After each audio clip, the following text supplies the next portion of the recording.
ओम नमः शिवाय। हर हर महादेव। आज वैशाख मास के शुक्ल पक्ष की तृतीया तिथि और बुधवार है। वैशाख माह के शुक्ल पक्ष की तृतीया तिथि को अक्षय तृतीया और आखा तीज के नाम से भी जाना जाता है। तो आप सभी विष्णु भक्तों को अक्षय तृतीया की हार्दिक शुभकामनाएं।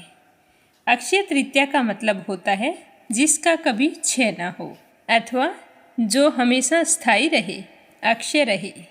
तभी तो कहा जाता है कि आखा तीज के दिन जो भी हम दान पुण्य करते हैं हमें उसका फल कई गुना होकर मिलता है और उस पुण्य का कभी भी क्षय नहीं होता है।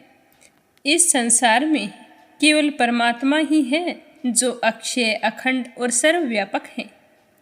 अक्षय तृतीया की तिथि ईश्वर की तिथि मानी गई है। इस दिन नर नारायण, परशुराम और हयग्रीव का अवतार हुआ था। इसीलिए इनकी जयंतियाँ भी अक्षय तृतीया के दिन मनाई जाती है। अक्षय तृतीया को स्वयं सिद्ध मुहूर्तों में एक माना गया है। इस दिन मांगलिक कार्य जैसे विवाह, गृह प्रवेश, व्यापार, किसी नए कार्य का शुभारंभ करना बहुत ही फलदायक होता है। जिन लोगों के विवाह के लिए ग्रह नक्षत्र मेल नहीं खाते हैं, जिसकी वजह से विवाह का शुभ मुहूर्त नहीं निकल पाता है, तो उनका विवाह अक्षय तृतीया पर करना शुभ होता है। शास्त्रों के अनुसार अक्षय तृतीया पर किया गया दान पुण्य और शुभ कर्म का फल जन्म जन्मांतर तक मिलता रहता है। कहा जाता है कि अक्षय तृतीया के पुण्य से एक गरीब वैश्य अपने अगले जन्म में राजा और फिर उससे अगले जन्म में चंद्रगुप्त विक्रमादित्य हुआ था। इस दिन व्रत रखकर ज़्यादा से ज़्यादा श्री हरि विष्णु भगवान की पूजा अर्चना की जाती है और विष्णु जी की ही पावन कथाओं को कहा और सुना जाता है। जो भी मनुष्य सच्ची श्रद्धा से श्री हरि विष्णु भगवान का व्रत और पूजन करता है, उसकी सारी कठिनाइयाँ दूर होकर मन की इच्छा पूर्ण होती है। तो आप सभी की मंगल कामना के साथ शुरू करते हैं आज की कथा। सबसे पहले हमेशा की तरह गणेश जी भगवान की कहानी। प्रेम से बोलो गणेश गजानन की जय हो। एक समय की बात है, एक गांव में एक भाई बहन रहा करते थे। बहन का नियम था कि वह रोज़ाना अपने भाई के दर्शन करके उसी के बाद भोजन करती थी। तो इसी तरह दोनों भाई बहन बड़े हो गए और उनकी शादी कर दी गई। बहन अपनी ससुराल चली गई। अब वो वहाँ भी जल्दी जल्दी घर का काम ख़त्म करती और फिर अपना भाई का मुख देखने के लिए अपने मायके आती। अपने भाई से मिलने के बाद ही घर जाकर भोजन करती। तो एक दिन रास्ते में एक पीपल के नीचे गणेश जी की मूर्ति रखी थी। उसने भगवान के सामने हाथ जोड़कर कहा कि हे गणेश जी भगवान, मेरे जैसा अमर सुहाग और मेरे जैसा अमर पीहर सबको दीजिए। यह कहकर वो अपने मायके चली गई। अब उसका रोजाना का नियम था, वह 2 मिनट गणेश जी भगवान की मूर्ति के आगे रुकती और वही बात कहती और फिर अपने भाई से मिलने के लिए चली जाती। एक दिन उसके पैरों में जंगल की झाड़ियों के कांटे चुभ गए। जैसे ही वो अपने भाई के घर पहुंची और भाई का मुख देखकर बैठ गई, तब भाभी ने पूछा कि ननंद पैसा आपके पैरों में क्या हो गया। तो वह कहने लगी कि भाभी, रास्ते में जंगल की झाड़ियों के कांटे गिरे थे, वो मेरे पाँवों में चुभ गए। तो उसकी भाभी ने गर्म पानी लाकर उसके पैर धोए और फिर पट्टी बांध दी, चाय पानी पिलाया और कुछ देर बातचीत करके जब उसकी ननंद अपने घर चली गई तो उसकी भाभी पीछे से कहने लगी कि आप किस तरह के भाई हैं। अपनी बहन के पैरों की तरफ देखा है, वो तो आपका मुख देखे बिना भोजन नहीं करती और आप अपनी बहन की तरफ ध्यान नहीं देते। देखा नहीं उसके पैरों में किस तरह से कांटे चुभे हुए थे। जाओ अभी के अभी रास्ता साफ करवा दो। तो यह सुनकर उसे बड़ा ही दुख हुआ कि मेरी बहन मेरा मुंह देखने के लिए यहाँ तक आती है और मैंने कभी भी ध्यान नहीं दिया कि वो किस तरह आती है, कितनी परेशान होती है। तो अपनी पत्नी को कहने लगा कि मैं अभी जाता हूँ और सारा रास्ता साफ करके आता हूँ। तो वह कुल्हाड़ी लेकर गया और सारी झाड़ियाँ काट कर रास्ता साफ कराया। रास्ते को साफ करते हुए उसने ध्यान नहीं दिया, गणेश जी की मूर्ति को भी वहाँ से हटा दी। तो यह देखकर गणेश जी भगवान गुस्सा हो गए।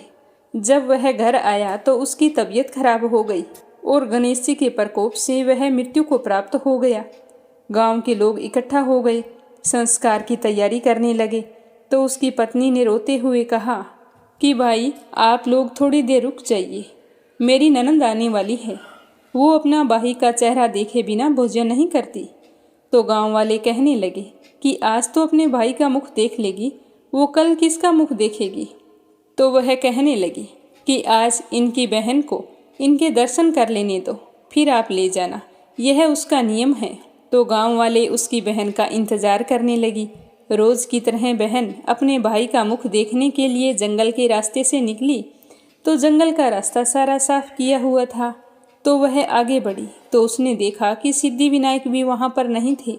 तो वो सोचने लगी कि गणेश जी की मूर्ति कहाँ गई। तभी उसकी नज़र गणेश जी की मूर्ति पर पड़ी। तो उसने मूर्ति को उठाया और साफ करके वापस उसी जगह पर रख दिया और गणेश जी भगवान को प्रणाम करके कहने लगी कि हे गणेश जी भगवान, मेरे जैसा अमर सुहाग और मेरे जैसा अमर पीहर सबको देना। यह कहकर वो चली गई। तो भगवान सोचने लगे कि अगर आज मैंने इसकी नहीं सुनी तो मेरी कौन मानेगा, कौन मुझे पूजेगा। मैंने तो इसके भाई के प्राण हर लिए हैं। तो सिद्धि विनायक ने उसे आवाज़ दी कि बेटी, इस खेजड़ी की 7 पत्तियां तोड़कर ले जा और उसे कच्चे दूध में घोलकर तुम्हारे भाई के ऊपर छींटा मार देना, तो वह उठकर बैठ जाएगा। तो यह आवाज़ सुनकर बहन पीछे मुड़ी तो पीछे कोई नहीं था। तो वह सोचने लगी कि कौन था, कौन मुझे आवाज़ दे रहा था। कोई बात नहीं, जैसा सुना है वैसा कर लेती हूँ। तो उसने 7 खेजड़ी की पत्तियां तोड़ी और अपनी चुनरी के पल्ले बांध ली और अपने भाई के घर पहुँच गई। वहाँ जाकर देखा तो खूब सारे लोग इकट्ठा होकर बैठे थे। भाभी रो रही थी और भाई की लाश रखी हुई थी। तो यह देखकर उसे बहुत दुख हुआ। फिर उसे पत्तियों वाली बात याद आई। तो जैसे उसने सुना था उसी तरह उसने दूध में उन पत्तियों को घोलकर अपने भाई के ऊपर छींटा दिया। तो उसका भाई तो उठकर बैठ गया और कहने लगा कि बहन, आज तो मुझे बहुत गहरी नींद आई। तो अपने भाई की बात सुनकर उसकी बहन कहने लगी कि भैया, ऐसी गहरी नींद तो किसी दुश्मन को भी ना आई। यह कहते हुए उसने सारी बात अपने भाई को बता दी। तो यह सुनकर उसके भैया और भाभी बहुत ही खुश हुए और गांव वालों को भी यह जानकर बड़ी ही हैरानी हुई। सारे कहने लगे कि बहन में सत्य था जो उसने अपने भाई को मौत के मुंह से वापस निकाल लिया है। और सारे गणेश जी भगवान का जयकारा लगाने लगे। हे गणेश जी भगवान, जैसे आपने उस लड़की के भाई की रक्षा की, वैसे ही सभी बहनों के भाइयों की रक्षा करना और उनका अमर पीहर और अमर सुहाग बनाए रखना। जो भी आपकी इस कथा को श्रद्धा भाव से सुने, उसकी सारी मनोकामनाएं पूर्ण करना। बोलो गणेश जी भगवान की जय हो। बोलो श्री हरि विष्णु भगवान के अनंत स्वरूपों की जय हो।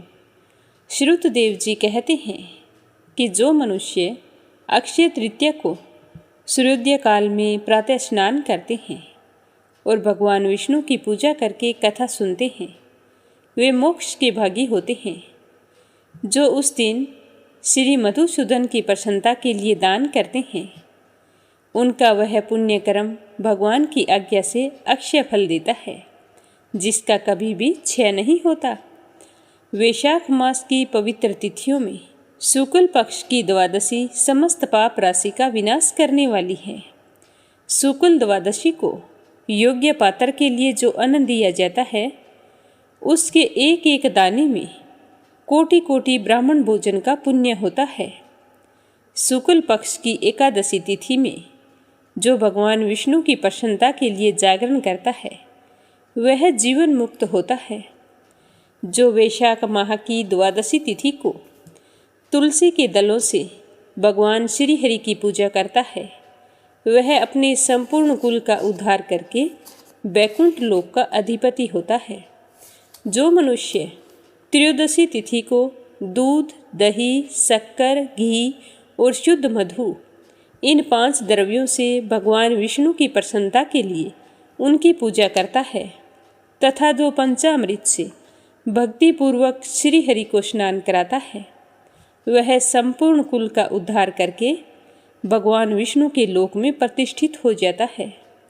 जो सायंकाल में भगवान विष्णु की प्रसन्नता के लिए शरबत देता है, वह अपने पुराने पापों को बहुत ही जल्द त्याग देता है। वैशाख शुक्ल द्वादशी में मनुष्य जो कुछ पुण्य करता है वह अक्षय फल देने वाला हो जाता है। प्राचीन काल में कश्मीर देश में देवव्रत नाम के एक ब्राह्मण रहा करते थे। उनके सुंदर रूप वाली एक कन्या थी जिसका नाम था मालिनी।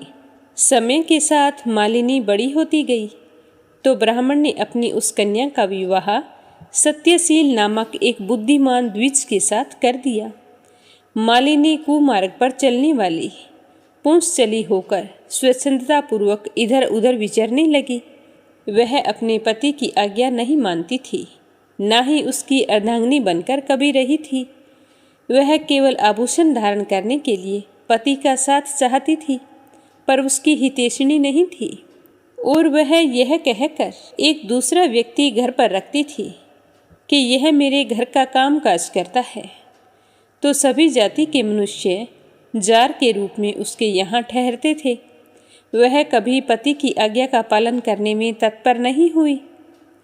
इसी दोष के कारण उसके सब अंगों में कीड़े पड़ गए, जो काल, अनंत और यम की भांति उसकी हड्डियों को भी छेद डालते थे। उन कीड़ों से उसकी नाक, जीभ और कानों में भी उच्छेद हो गया। उसके स्तन तथा अंगुलियां गल गई, उसमें पंगुता आ गई। इन सब क्लेशों से मृत्यु को प्राप्त होकर वह नरक में चली गई और नरक की यातनाएं भोगने लगी। 1,50,000 वर्षों तक वह तांबे के भांड में रखकर जलाई गई। 100 बार उसे कुत्ते की योनि में जन्म लेना पड़ा। उसके पश्चात सोवीर देश में पदम बंधु नामक ब्राह्मण के घर वह अनेक दुखों से घिरी हुई कुतिया के रूप में आई। उस समय भी उसके कान, नाक, पूंछ और पैर कटे हुए थे। उसके सिर में कीड़े पड़े हुए थे और उसकी योनि में भी कीड़े भरे रहते थे। हे राजन, इस प्रकार 30 वर्ष बीत गए। एक दिन वैशाख मास के शुक्ल पक्ष की द्वादशी तिथि को पदम बंधु का पुत्र नदी में स्नान करके पवित्र होकर भीगे वस्त्रों से घर आया था। उसने तुलसी के वेदी के पास जाकर अपने पैर धोए। देवयोग से वह कुतिया वेदी के नीचे सोई हुई थी। सूर्योदय से पहले का समय था। ब्राह्मण कुमार के चरणोदक से वह नहा गई और तत्काल उसके सारे पाप नष्ट हो गए। फिर उसे उसी क्षण अपने पूर्व जन्मों का स्मरण हो आया। पहले के कर्मों की याद आने से वह कुतिया तपस्वी के पास जाकर दीनतापूर्वक पुकारने लगी कि हे मुनि, आप हमारी रक्षा करें। यह कहकर उसने मुनि के पुत्र से अपने पूर्व जन्म के दुराचार पूर्ण वृतांत सुनाए और यह भी कहा कि हे ब्राह्मण, अगर कोई दूसरी युवती पति के ऊपर वशीकरण करती है तो वह दुराचारिणी मेरी ही तरह तांबे के पात्र में पकाई जाती है। पति स्वामी होता है, पति ही गुरु है और पति ही उत्तम देवता है। साध्वी स्त्री उस पति का अपराध करके कैसे सुख पा सकती है? पति का अपराध करने वाली स्त्री सैकड़ों बार पशु पक्षियों की योनि में, मैम और अरबों बार कीड़ों की योनि में जन्म लेती है। इसीलिए स्त्रियों को सदैव अपनी पति की आज्ञा का पालन करना चाहिए। हे ब्राह्मण देव, आज मैं आपकी दृष्टि के सम्मुख आई हूँ। यदि आप मेरा उद्धार नहीं करेंगे तो पुनः मुझे इसी यातनापूर्ण घृणित योनि का दर्शन करना पड़ेगा। अतः हे ब्राह्मण, मुझ पापचारिणी को वैशाख शुक्ल पक्ष में अपना पुण्य प्रदान करके मेरा उद्धार कीजिए। आपने जो पुण्य की वृद्धि करने वाली द्वादशी की है, उसमें स्नान, दान और अन्न भोजन कराने से जो पुण्य हुआ है, उस पुण्य के फल से मुझ दुराचारिणी का भी उद्धार कीजिए। हे ब्राह्मण देव, हे दीन वत्सल, मुझ दुखिया के प्रति आप दया कीजिए। आप स्वामी जगदीश्वर जनार्दन दीनों के रक्षक हैं और उनके भक्त भी उन्हीं के समान होते हैं। मैं आपके दरवाजे पर रहने वाली कुतिया हूँ। मुझ दीन के प्रति दया कीजिए, मेरा उद्धार कीजिए। हे ब्राह्मण देव, मैं आपको नमस्कार करती हूँ। यह कहकर वो कुतिया चुप हो गई। उसके वचन सुनकर मुनि के पुत्र ने कहा कि हे कुतिया, सारे प्राणी अपने किए हुए कर्मों के कारण ही सुख दुख रूप का फल भोगते हैं। जैसे सांप को दिया हुआ शक्कर मिश्रित दूध केवल विष की बढ़ोतरी करता है, उसी प्रकार पापी को दिया हुआ पुण्य उसके पाप में सहायक होता है। तो मुनि कुमार के ऐसा कहने पर कुतिया तो दुख के सागर में डूब गई और उसके पिता के पास जाकर बड़े ही दुखी स्वर से क्रुंदन करती हुई कहने लगी कि हे बाबा, मैं तुम्हारे दरवाजे की कुतिया हूँ। मैंने सदा तुम्हारी जूठन खाई है। अब आप मेरी रक्षा करो। आप ही हो जो मुझे बचा सकते हो। गृहस्थ महात्मा के घर पर जो पालतू जीव रहते हैं उन्हें उनका उद्धार करना चाहिए। यह वेद वेदताओं का मत है। चांडाल, कौवे, कुत्ते ये प्रतिदिन गृहस्थों के दिए हुए टुकड़े खाते हैं, अतः ये उनकी दया के पात्र होते हैं। जो अपने ही पाले हुए रोग आदि से ग्रस्त एवं असमर्थ प्राणी का उद्धार नहीं करता वह नरक में पड़ता है। यह विद्वानों का मत है। संसार की सृष्टि करने वाले भगवान विष्णु एक को कर्ता बनाकर स्वयं ही पत्नी, पुत्र आदि के रूप से समस्त जंतुओं का पालन करते हैं। अतः अपने पोष्य वर्ग की रक्षा करनी चाहिए। यह भगवान की आज्ञा है। दयालु होने के कारण आप मेरा उद्धार कीजिए। तो दुख से आतुर हुई कुतिया की यह बात सुनकर घर में बैठा हुआ मुनि पुत्र तुरंत घर से बाहर निकला। उसी समय दया निधान पदम बंधु ने कुतिया से पूछा कि यह क्या वृतांत है। तब पुत्र ने सारे समाचार कह सुनाए। उसे सुनकर उसका पिता कहने लगा कि बेटा, तुमने कुतिया से ऐसे वचन क्यों कहे? साधु पुरुषों के मुख से ऐसी बात शोभा नहीं देती। वत्स, देखो तो सब लोग दूसरों का उपकार करने के लिए उद्यत रहते हैं। चंद्रमा, सूर्य, वायु, रात्रि, अग्नि, जल, चंदन, वृक्ष और साधु पुरुष सदा ही दूसरों की भलाई में लगे रहते हैं। दैत्यों को महाबली जानकर महर्षि दधीचि ने देवताओं का उपकार करने के लिए दयापूर्वक उन्होंने अपने शरीर की हड्डी दे दी थी। महाभाग, पूर्व काल में राजा शिबी ने कबूतर के प्राण बचाने के लिए भूखे बाज को अपने शरीर का मांस दे दिया था। और पहले इस पृथ्वी पर जिमुंतवाहन नामक राजा हुए थे, जिन्होंने एक सर्प का प्राण बचाने के लिए महात्मा गरुड़ को अपना जीवन समर्पित कर दिया था। इसीलिए विद्वान ब्राह्मण को दयालु होना चाहिए, क्रोधित नहीं। क्या इंद्रदेव शुद्ध स्थान में ही वर्षा करते हैं? क्या अशुद्ध स्थान में जल नहीं बरसाते हैं? क्या चंद्रमा चंडालों के घर प्रकाश नहीं करते हैं? ये सब जानते हुए भी बार बार प्रार्थना करने वाली इस कुतिया का दुख तुम्हें नजर नहीं आया? हे पुत्र, इस कुतिया का मैं अपने पुण्यों से उद्धार करूंगा। इस प्रकार पुत्र की मान्यता का निराकरण करके परम बुद्धिमान पदम बंधु ने संकल्प किया कि कुतिया, लो, मैंने द्वादशी का महापुण्य तुम्हें दिया है।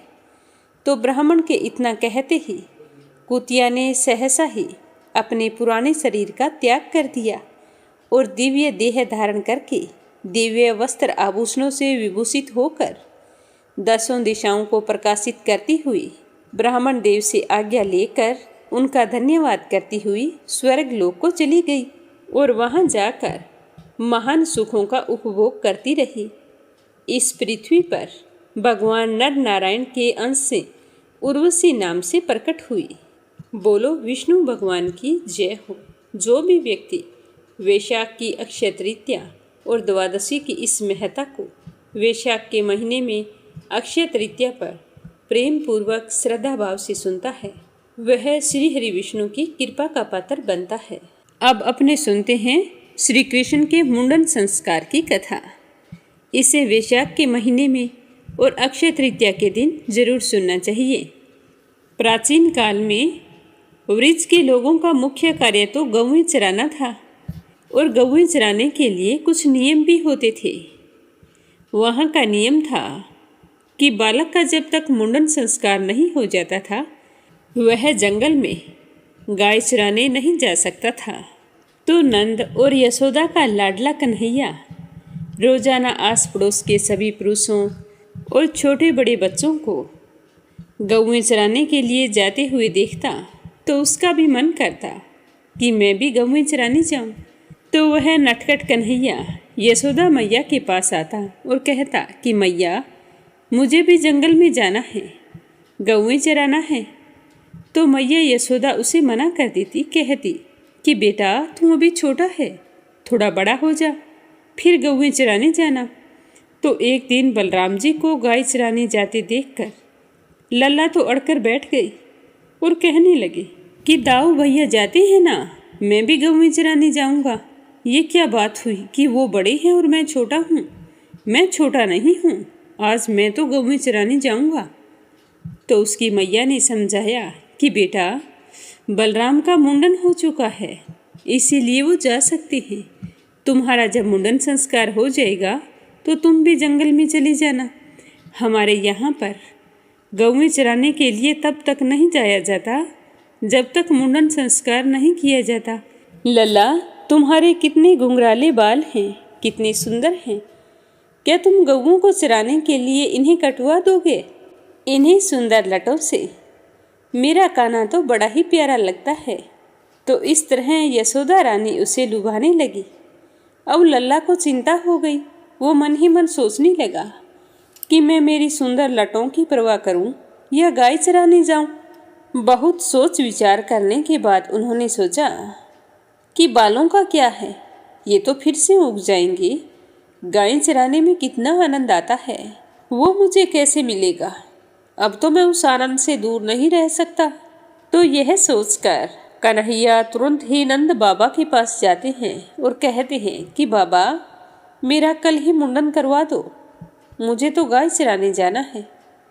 तो नंद बाबा हंसकर कहने लगे कि लल्ला, ऐसे मुंडन कैसे करा दूं? मेरे लाडले कान्हा के मुंडन में तो बहुत बड़ा आयोजन करेंगे, तब लल्ला के केस जाएंगे। तो कान्हा कुछ भी सुनने को तैयार नहीं था। वो कहने लगा कि आपको जो करना है वो करो, पर मुझे तो गाय चराने जाना है, आप जल्दी से मेरा मुंडन करवाओ।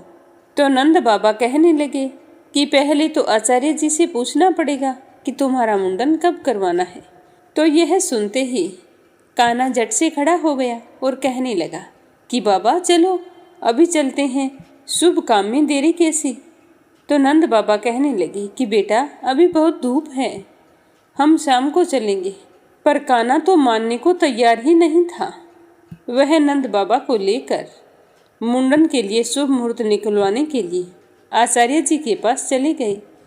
गर्ग आचार्य जी ने अक्षय तृतीया का दिन सबसे शुभ बताया और इसीलिए उस दिन मुंडन का आयोजन तय हो गया। आसपास के गांवों में न्योते बांटे गए। बड़े हर्षोल्लास के साथ तैयारियां की गई। लल्ला को बड़ी ही बेसब्री से इंतजार था कि कब आखा तीज आए और कब मेरा मुंडन हो, फिर मैं गौओं को चराने के लिए जंगल में जाऊं। तो आखिरकार आयोजन का दिन आ ही गया। आसपास के गांवों के हजारों अतिथियों की उपस्थिति में भव्य आयोजन हुआ। फिर कान्हा का मुंडन हुआ और मुंडन होते ही कान्हा अपनी मैया से कहने लगे कि मैया मैया, मुझे कलेवा दो और मुझे तो गाय चराने जाना है।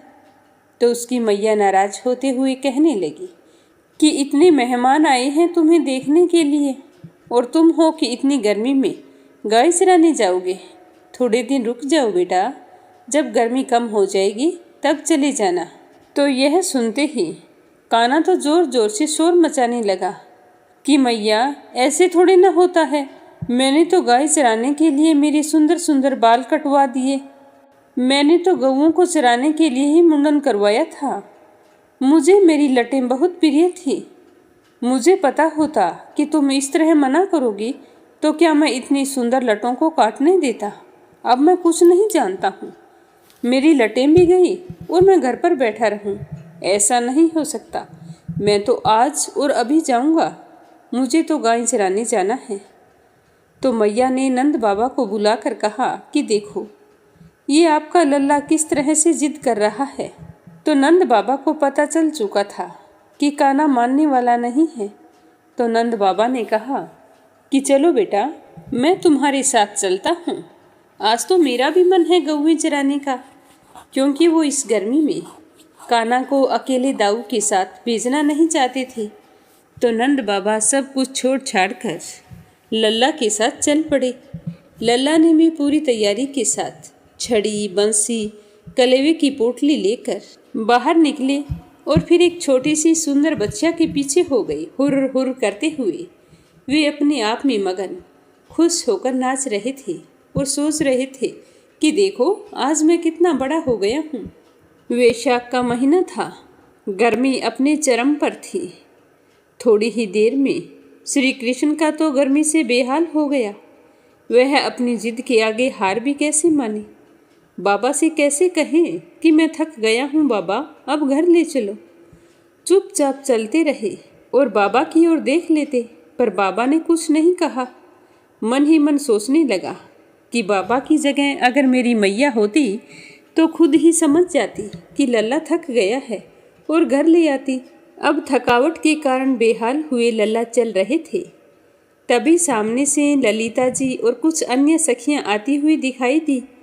उन्होंने जब लल्ला को देखा तो वे समझ गई कि गर्मी से कान्हा का मुख लाल हो गया है और उनके सिर पर बाल भी नहीं थे। कान्हा का सारा शरीर पसीने से तरबतर हो गया था। तो उन्होंने नंद बाबा से कहा कि बाबा, लल्ला को हमारे पास छोड़ जाओ, हम कुछ देर बाद इसे नंदालय पहुंचा देंगे। तो नंद बाबा को रवाना करके लल्ला को निकट ही अपने कुंज में ले गई। फिर उसे कदम की छांव में बैठाया और अपनी अन्य सखी को घर से चंदन, खरबूजे के बीज, मिश्री का पका बूरा, इलायची, मिश्री आदि लाने को कहा। जब उसकी दूसरी सखा सारी सामग्री ले आई तो उन सखियों ने मिलकर बड़े प्रेम भाव से श्री कृष्ण के तन पर चंदन की गोटियां लगाई और सिर पर भी चंदन का लेप किया। कुछ सखियों ने पास में ही बूरे और खरबूजे के बीज के लड्डू बना दिए।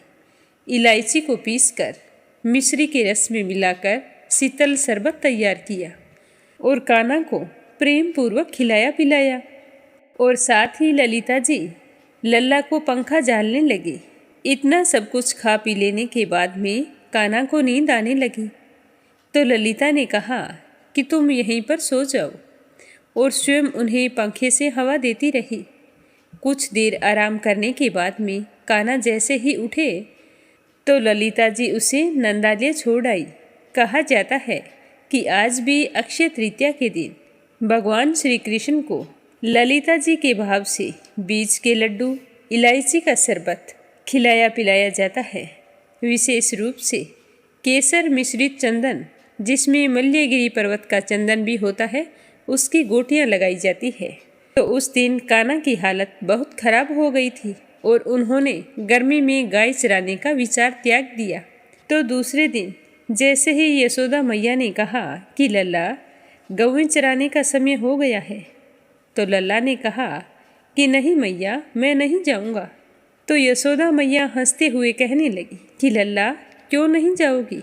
गौएं चराने के लिए तो आपने मुंडन करवाया था, इतने सुंदर बाल थे वो मुंडवा लिए, और अब गौएं चराने भी नहीं जाओगे? तो कान्हा चुपचाप सुनता रहा। कहते हैं कि उसके बाद कान्हा ने गौचारण उसी वर्ष आगे दीपावली के बाद आने वाली अष्टमी तिथि के दिन से शुरू किया था और उस दिन को गोप अष्टमी के नाम से जाना जाता है। बोलो कृष्ण कन्हैया की जय हो। अब अपने सुनते हैं भगवान श्री कृष्ण के परम भक्त श्री हरिपाल नामक एक ब्राह्मण की कथा। तो प्रेम से बोलो कान्हा जी की जय हो। श्री हरिपाल नाम का एक ब्राह्मण रहता था। वह जन्म से ही भगवान श्री कृष्ण की पूजा उपासना में लीन रहता था। श्री हरिपाल एक गृहस्थ भी थे और भगत भी थे। इन्होंने श्री द्वारकाधीश भगवान की उपासना में मगन रहने वाले एक संत को अपने सदगुरुदेव भगवान के रूप में वर्ण किया था। श्री गुरुदेव जी महाराज श्री हरिपाल जी के घर में आया जाया करते थे। एक दिन हरिपाल जी ने गुरुदेव जी से जिज्ञासा प्रकट की कि भगवान, इस संसार में घर द्वार में हम फंसे पड़े हैं। घर गृहस्थी के जंजाल से मुक्त होकर भगवान के मुखारबिंद को प्राप्त करना अत्यंत कठिन है। यहीं रहते हुए भगवान को प्राप्त करने का सबसे सरल उपाय बताइए, आपकी अति कृपा होगी। तो श्री गुरुदेव भगवान ने कहा कि हम तुम्हें ऐसा ही सरल उपाय बताएंगे कि एक दिन अवश्य भगवान आकर तुमसे मिलेंगे। श्री गुरुदेव जी ने कहा कि तुम साधु संतों के चरणों में श्रद्धा रखकर उनकी खूब सेवा किया करो। तुमने अगर जीवन में एक नियम का निर्वाह कर लिया तो भगवत प्राप्ति निश्चित है। सतत नाम जपते हुए रोज किसी न किसी संत को श्रद्धा से भोजन कराया करो। भगवान संतों के पीछे चलते हैं। भगवान अपने भक्तों के समीप छाया की तरह चलते हैं और गुप्त रूप से अपने भक्तों का मार्गदर्शन करते रहते हैं। अगर तुमने संतों को रिझा लिया तो भगवान भी रिझ जाएंगे। तो हरिपाल ने कहा कि गुरुदेव, हम रोज संतों को कहाँ से ढूंढ कर लाएंगे? तो गुरुदेव जी ने कहा कि चिंता मत करो, तुम्हारे द्वार पर भगवान की कृपा से स्वयं ही संत आ जाएंगे। उस दिन से हरिपाल जी संतों की सेवा करने लग गए। साधु संतों से उनको बड़ा ही प्रेम हो गया। पहले श्री हरिपाल जी के पास बहुत धन हुआ करता था। संतों की बहुत सेवा करते थे। जो भी संत उनके घर आते वह बड़े ही प्रसन्न होकर लौटते थे। सब संत भ्रमण करते हुए अन्य संतों को भी बताते कि हरिपाल नाम का एक धर्मात्मा रहता है, वह खूब सेवा करता है, खूब आवभगत करता है। एक बार हरिपाल के द्वार पर अवश्य जाकर देखना कि कैसे निष्काम सेवा करते हैं, किस तरह संतों के चरणों में श्रद्धा रखते हैं। तो यह बात सुनकर बहुत सारे संत हरिपाल के घर आने लगे। धीरे धीरे हरिपाल जी के घर संतों का आना जाना बढ़ गया। अब तो इतने संत आते थे कि अब हरिपाल को घर से बाहर जाने का समय भी नहीं मिलता था। बाहर जाना बंद हो गया, धन कमाने जा नहीं सकते थे। धीरे धीरे जितना भी धन था वह सारा संतों की सेवा में लुटा दिया। जब हरिपाल के घर में कुछ भी नहीं बचा तब उन्होंने बाजार से कर्ज ले लेकर कई हजार रुपयों की सामग्री साधुओं को खिला दी। तो हरिपाल की संत सेवा के बारे में हर जगह चर्चा थी, अतः हर दुकान वाला उन्हें कर्ज दे देता था। लगभग हर दुकान से हरिपाल जी ने कर्ज ले लिया था, परंतु जब कर्ज इतना बढ़ गया तो कोई भी कर्ज देने को तैयार नहीं हो रहा था। जब उसे हर तरफ से पैसा मिलना बंद हो गया तो हरिपाल ने सोचा कि अब क्या करूं? साधु संतों की सेवा तो बंद नहीं कर सकता। ऐसा करता हूँ, चोरी करना शुरू कर देता हूँ। दिन में साधु संतों की सेवा किया करूँगा और रात में चोरी किया करूँगा। तो हरिपाल जी तो बहुत बलवान थे। वे सोचते थे कि यह भगवान और संतों से विमुख लोग दान धर्म तो करते नहीं हैं और ना ही भजन करते हैं। भगवान से विमुख लोगों का धन यदि चोरी करके संत सेवा की जाए तो इन भगवत विमुखों का अन्न संतों के पेट में जाएगा। इस तरह से इन भगवत विमुख लोगों का भी कल्याण हो जाएगा और संतों की सेवा भी होती रहेगी। अब जब भी हरिपाल जी चोरी करते तो ध्यान रखते कि भगवान से विमुख लोगों का ही धन लेना है। जो भक्त, वैष्णव, संत आदि दिखाई पड़े तो उस व्यक्ति का धन चोरी नहीं करते थे। वो हर आदमी के रहन सहन का तौर तरीका देख लेते थे कि भगवान का भक्त होगा तो तिलक जरूर लगाता होगा। यह सब कुछ दिन में ही देख लेते और फिर रात में चोरी करते। अब दिन में देखने के लिए साधु संतों की सेवा में हरिपाल को समय नहीं मिलता तो वो थोड़ी देर के लिए वह सारा कार्यभार अपनी पत्नी को सौंप कर जाते थे और घूम घूम कर देख लेते थे कि किसके घर में भगवान की सेवा नहीं होती, कहाँ भगवान का भजन नहीं होता। फिर रात में वहां जाकर उसी घर पर चोरी करते थे। एक दिन बाहर जाकर सोचने लगे कि आज किसके घर में चोरी करनी चाहिए। तभी उन्हें एक वेश्या का घर दिखाई पड़ा। हरिपाल जी ने वहां जाकर देखा कि उस वेश्या ने ना कोई कंठी तिलक धारण किया है, ना घर में कोई जप कीर्तन हो रहा है। तो हरिपाल जी ने सोचा कि आज रात इसी के घर में चोरी करूंगा। इस तरह सोचकर वो घर आ गए। जैसे ही रात हुई तो हरिपाल जी चुपचाप उस व्यापारी के घर चोरी करने के लिए चले गए। घर में घुसकर चोरी करने लगे। तो वह व्यापारी तो गुप्त रूप से भजन करता था। संतों में उसकी बहुत श्रद्धा भावना थी। वैष्णव वेश में उसकी श्रद्धा थी, परंतु वह बाहरी रूप से तिलक कंठी धारण नहीं करता था। वो ये भी जानता था कि हरिपाल जी संतों की सेवा के निमित्त चोरी करते हैं, परंतु कंजूस होने की वजह से हरिपाल जी की सहायता नहीं कर पाया। उसे सब कुछ पता था कि हरिपाल जी के पास साधु संतों की सेवा करने के लिए कुछ नहीं है, तो वो सेवा के चलते उन्हें चोरी करनी पड़ती है। पर वो तो अपनी कंजूसी के आगे मजबूर था। हरिपाल जी जब रात्रि में उसके घर में चोरी कर रहे थे तो थोड़ी सी आवाज हो गई। तो व्यापारी की बेटी नींद से जाग गई और जल्दी जल्दी अपने पिताजी को उठाया और कहने लगी कि पिताजी, मुझे लगता है कि घर में कोई चोर घुस आया है। तो यह सुनकर हरिपाल जी तो एक जगह पर छुप गए। तो व्यापारी अपनी बेटी से कहने लगा कि शांत रहो बेटी, शांत रहो, तुम बिल्कुल भी आवाज मत करो। यहाँ श्री हरिपाल के अलावा चोरी कौन कर सकता है? इस नगर में वही तो चोर है। हमारा परम सौभाग्य है कि हरिपाल जी हमारे घर चोरी करने पधारे हैं। कंजूसी के कारण हम उन्हें धन तो दे नहीं पाए, परंतु अब हमारा धन संतों की सेवा में लगेगा। तुम शांति से जाकर सो जाओ। अगर ज़्यादा बोली तो संतों की सेवा में विघ्न हो जाएगा। तो वो बाप बेटी सो गए, परंतु हरिपाल जी उनकी बातें सुन रहे थे। तो हरिपाल जी जोर जोर से रोने लगे और पश्चाताप करने लगे कि यह व्यापारी संतों में कैसा भाव रखता है, गुपचुप पूजा करता है। तो अब हमें भी घर घर चोरी नहीं करनी चाहिए, क्योंकि मुझे तो पता नहीं है कि कौन भगवान का सच्चा भक्त है। क्योंकि कोई दिखावा करके पूजा पाठ करते हैं, कोई गुप्त तौर तरीके से पूजा करते हैं। तो आज हमें यहाँ से चोरी करने का अपराध तो हमें ही लगेगा। ये तो कृष्ण कन्हैया के परम भक्त हैं। तो यह सोचकर हरिपाल जी के मन में बहुत ही ग्लानि हुई और उन्होंने निश्चय किया कि आज के बाद रात्रि के समय किसी के घर चोरी नहीं करूँगा। जिस चादर में हरिपाल जी के पास चोरी का सामान था, वो भी हरिपाल जी व्यापारी के घर ही छोड़ गए। व्यापारी जान गया कि यह चादर संत हरिपाल जी की है।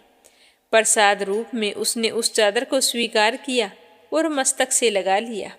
सतत नाम जप और संत सेवा से हरिपाल जी सिद्ध महात्मा हो गए। जैसे ही वह व्यापारी चादर अपने मस्तक से लगाई तो उसके शरीर में एक आनंद की लहर सी दौड़ गई। इससे पहले वह संत और भगवान में श्रद्धा तो रखता था, परंतु प्रत्यक्ष सेवा कभी नहीं करता था।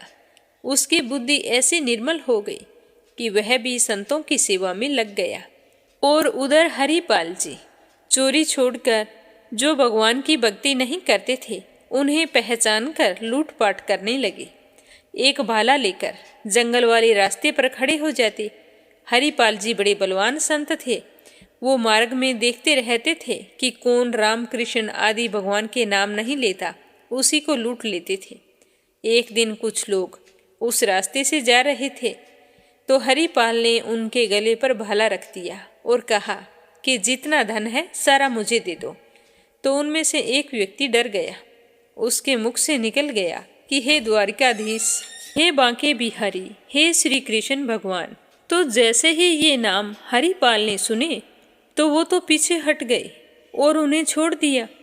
उन लोगों ने सब तरफ यह प्रचार कर दिया कि जंगल के रास्ते से जाने वाले सभी भगवान का नाम गाते हुए जाएं, उन्हें हरिपाल जी से कोई खतरा नहीं होगा।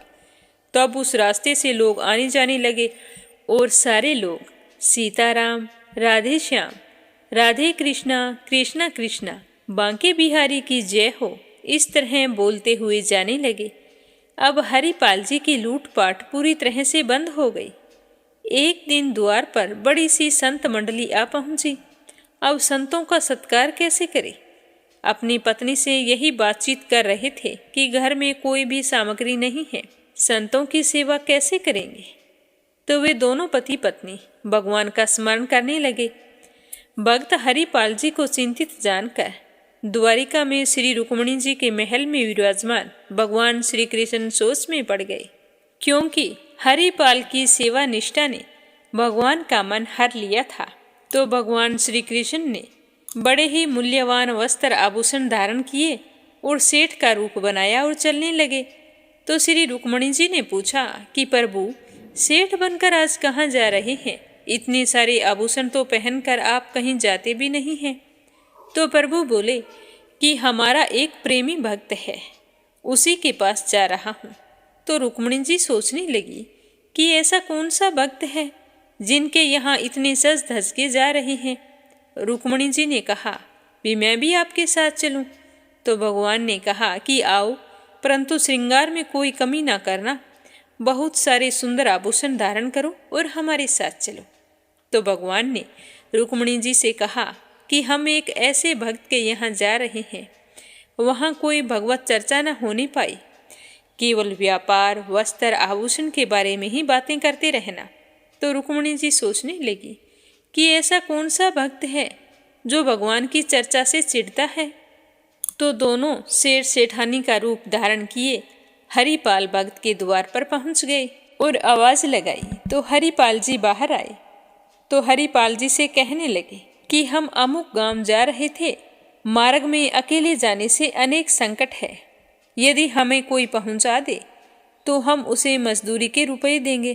तो भक्त हरिपाल जी ने कहा कि संत लोग द्वार पर रुके हुए हैं, मजदूरी के रुपए पहले दे दो। तो सेठ के रूप में आए भगवान ने पहले रुपए दे दिए। तो उन रुपयों को लेकर उसने सेठ जी का धन्यवाद किया और फिर अंदर जाकर अपनी पत्नी को रुपए दिए और कहा कि तुम इन रुपयों से संतों की सेवा करना, मैं इन सेठ सेठानी को पहुंचाकर अभी आता हूँ। जंगल में जाकर सेठ के पास बहुत सारा धन देखकर श्री हरिपाल जी मन ही मन अति प्रसन्न हुए। फिर सेठ और सेठानी को बड़े ध्यान से देखा कि उनके गले में माला और मस्तक में तिलक नहीं है। ये वैष्णवों का सा आचार, नाम उच्चारण आदि भी नहीं कर रहे हैं।